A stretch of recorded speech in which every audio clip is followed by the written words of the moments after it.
We've had hearings on the .mil and the .gov, and today's hearing, in my judgment's on the .coms and how do we protect the private sector that controls the majority of the critical infrastructures, and what can the government do, and what can we do in Congress in terms of legislation. I think there's some legislation out there. I think our first credo should be, first thing is to do no harm.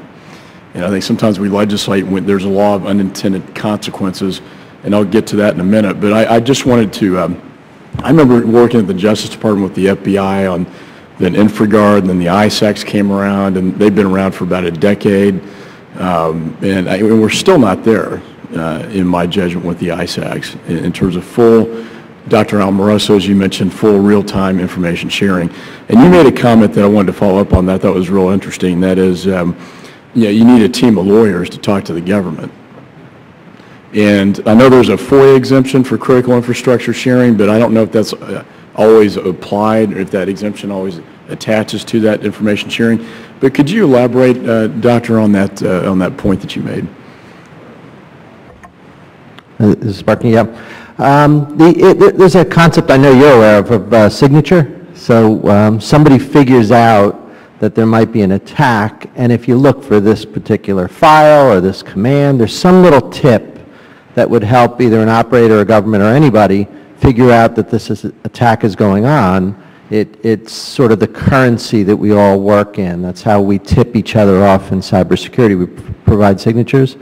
For the government to provide a signature to a carrier that we would then embed into our services to protect customers and so on and so forth, so a tremendous lack of clarity around whether that is legal or not, or whether we'd be operating as an agent of the federal government or whomever. And as I sort of joked, if I'm wandering around a hacker conference and somebody gives me the same information, not in government, some hacker dude with a Grateful Dead t-shirt on or something, I pop it right into our infrastructure and everything works great.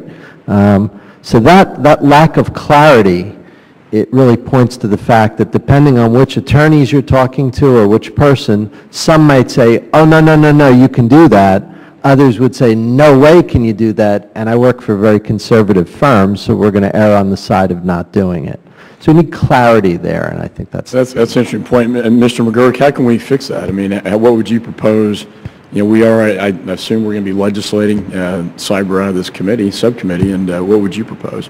Yes, sir. Actually, we are currently sharing that information with our private sector partners, but not insofar as signatures, because going back a bit, a signature is specific to whatever box, to use the analogy that you pulled off the shelf at Staples.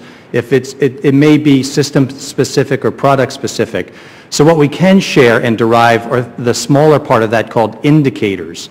And we publish those indicators routinely. Those indicators can then be taken by the technical representatives of each of the facilities or firms and generate those signatures that then are specific to those pieces of equipment.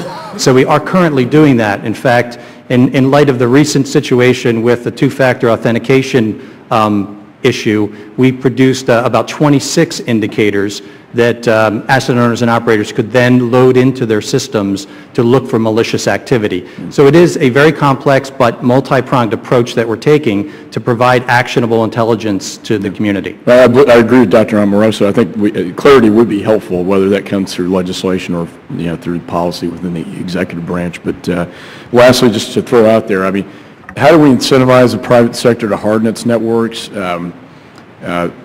AT&T, certainly, you guys are ahead of the curve, but a lot of companies aren't. And there's the Senate bill, which is very comprehensive, has DHS regulating the industry. I personally don't agree with that legislation, but how can we incentivize the private sector to harden the networks? So one of the things, I believe a comment was made earlier that we can lead by example, and that is one of the areas that we're really looking to focus on, both at the national and at the federal and international level, is how can we provide guidelines and steps. The department actually publishes and updates on a quarterly basis procurement standards for asset owners and operators that are buying new technology or incorporating new pieces of equipment. In addition, we write a comprehensive guide for standards developers so that they understand what the market is driving as far as requirements. So by providing that and also identifying best practices through either federal standards or industry adopted standards, we can identify what a network topology can and may look like to increase security. But again, it's more descriptive in nature and not prescriptive, because no one network or network configuration is going to operate an automobile manufacturing plant, a chemical processing facility, or a nuclear power plant. They're all unique and different, which is why we have to take a very sector-specific approach. That's a good point. Yeah, I yield back. Thank you.